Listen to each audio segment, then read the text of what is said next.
অন্য অন্য নবীদের মতো তাওয়াক্কুল হবে না, আর একটু বেশি হবে? আমার আপনার পয়গম্বর জনাবে মুহাম্মদুর রাসূলুল্লাহ সাল্লাল্লাহু আলাইহি ওয়াসাল্লাম হযরতে সিদ্দিক আকবর রাদিয়াল্লাহু তাআলা আনহুকে বললেন, ও আবু বকর সিদ্দিক, তোমাকে এবং আমাকে মক্কা থেকে যে কোনো সময় হিজরত করতে হবে। আবু বকর সিদ্দিক রাদিয়াল্লাহু তাআলা সব সময়ের জন্য প্রস্তুত থাকতেন, দিনেও প্রস্তুত থাকতেন, রাতেও প্রস্তুত থাকতেন।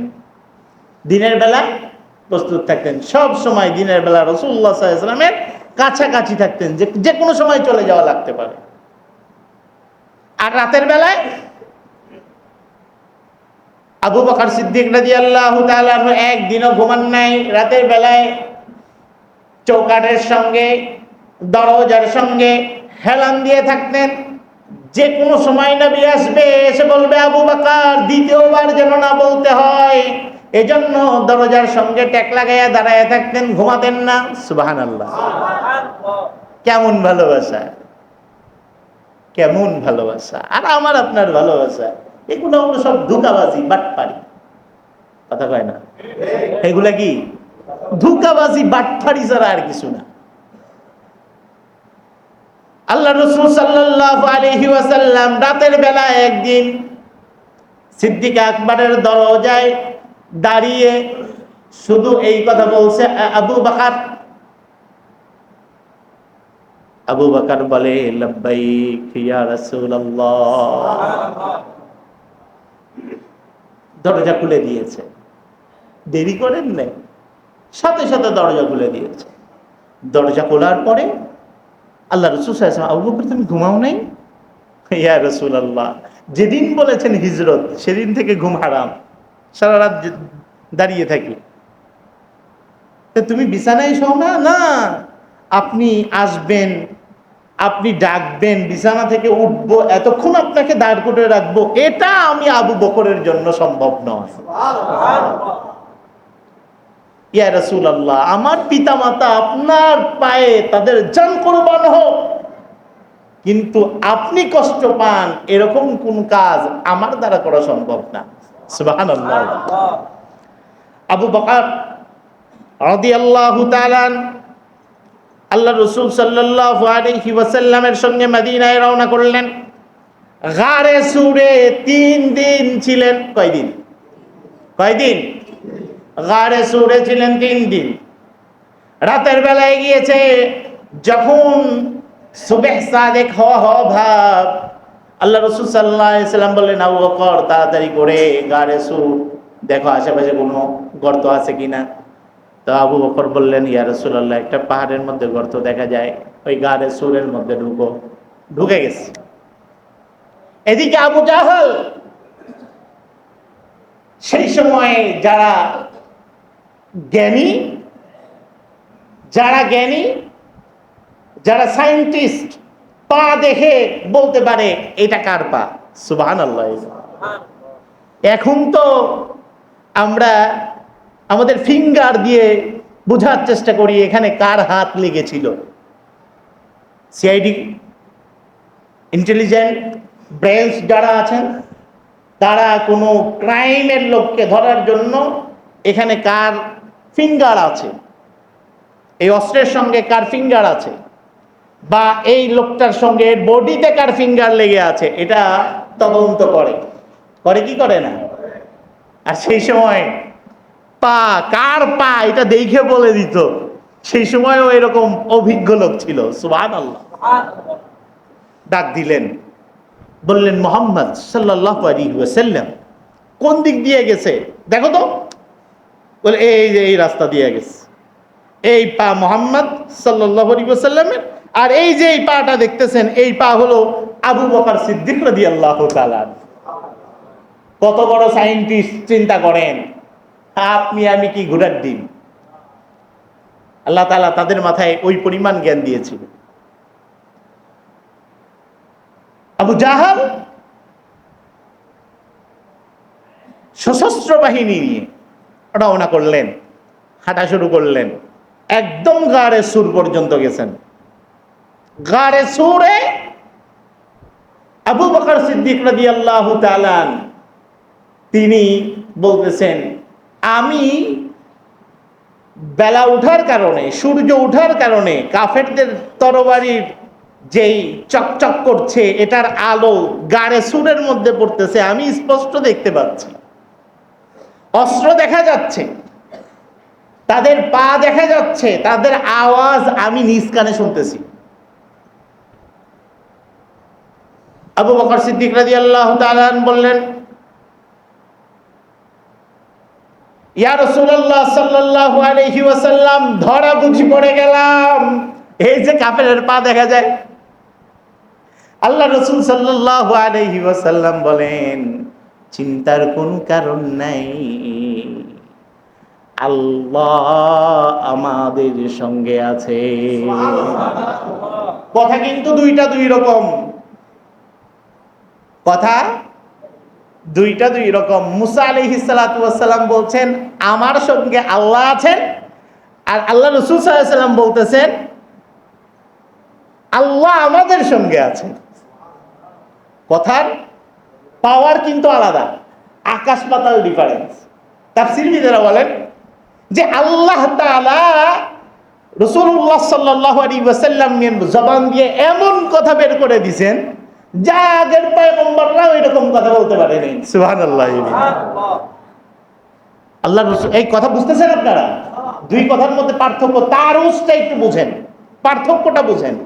মুসা আলাইহিস সালাম বলছেন কি, আমার সাথে কে আছেন? আর আল্লাহ রাসূল কি বলতেছেন? আল্লাহ আমাদের সাথে আছেন। মুসা আলাইহিস সালাতু ওয়াস সালামকে আল্লাহ তাআলা বাঁচিয়েছেন, আর রাসূলুল্লাহ সাল্লাল্লাহু আলাইহি ওয়াসাল্লামকে আল্লাহ বাঁচিয়েছেন, কিন্তু দুটার মধ্যেও কিন্তু আকাশ পাতাল ডিফারেন্স।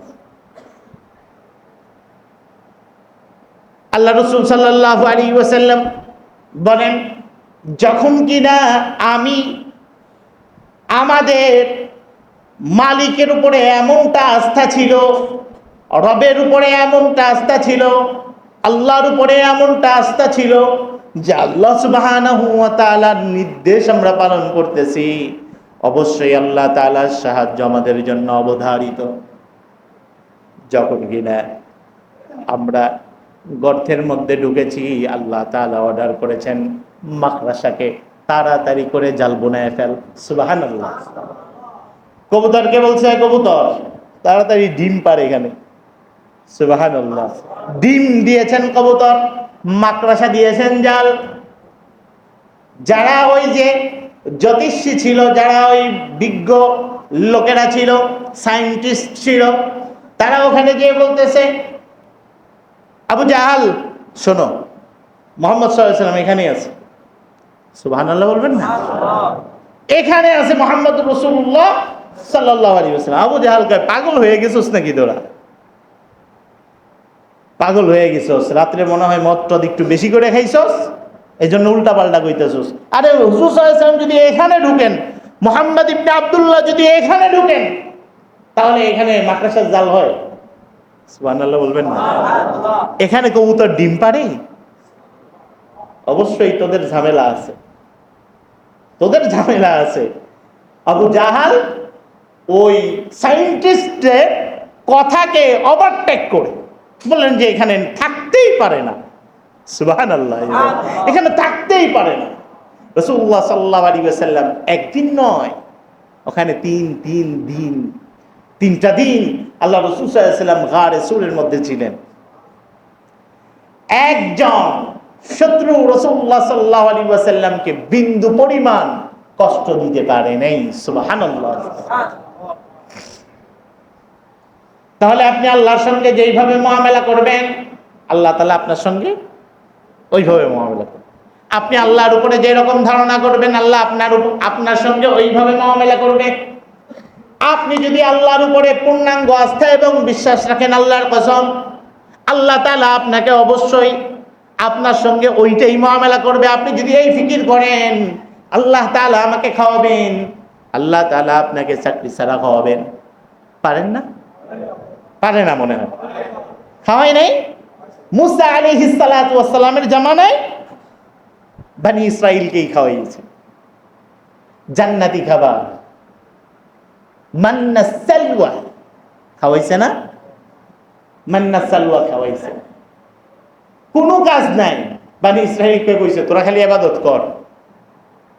আল্লাহ তাআলা রাতের বেলায় এই ঠান্ডা শিশিরের মতো এক জাতীয়, যেটা খেলে অন্তর ঠান্ডা হয়ে যায়, এই মান্না সালওয়া আল্লাহ তাআলা খাইয়েছেন। আর ভুনা পাখির গোশ আল্লাহ তাআলা মুসা আলাইহিস সালাতু ওয়াস সালামের উম্মতকে আল্লাহ তাআলা খাইয়েছেন। তারা কষ্ট করে খেয়েছে, বসে বসে খেয়েছে। আপনার ঈমান যদি সত্যিকার অর্থে একেবারে 100-এ 100 হয়, আল্লাহ আপনাকেও কাজ ছাড়া খাওয়াবেন। বিশ্বাস হয়? আল্লাহ তাআলা আপনাকেও কাজ ছাড়া খাওয়াবেন। আল্লাহ তাআলা কেমনে খাওয়াবেন আপনি আশ্চর্য হয়ে যাবেন, আশ্চর্য হয়ে যাবেন। অনেক মাদ্রাসা আছে, অনেক মাদ্রাসা আছে খাবার নাই, বোর্ডিং গুলায় হাজার হাজার বাচ্চারা লেখাপড়া করে, বোর্ডিং এ চাউল নেই, কান্নাকাটি করে, কারো কাছে চায়ও না যে কিছু দেন। আমরা তো ছোট্ট একটা মাদ্রাসা করলে রাস্তায় ভিক্ষা করি, আছে না? নেই? কথা বলে না? আছে না? রাস্তায় ভিক্ষা, ওই প্রতি মাসে মাসে ভিক্ষা। এটা ইসলামকে ছোট করা হয়, এটা ইসলামকে ছোট করা হয়, হেয় করা হয়। এটা করতে দেওয়া যাবে না। রাস্তায় কেউ যদি ওই মাইক টাইক নিয়ে ভিক্ষা চায়, 1 টাকাও দিবেন না। পারবেন না? কথা কয় না? এখন রাগ করতেছেন মনে হয়, হ্যাঁ?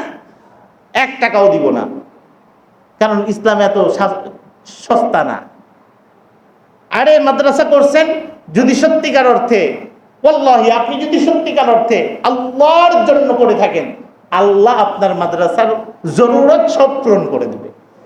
কার মাধ্যমে করাবে আপনি বুঝবেনই না।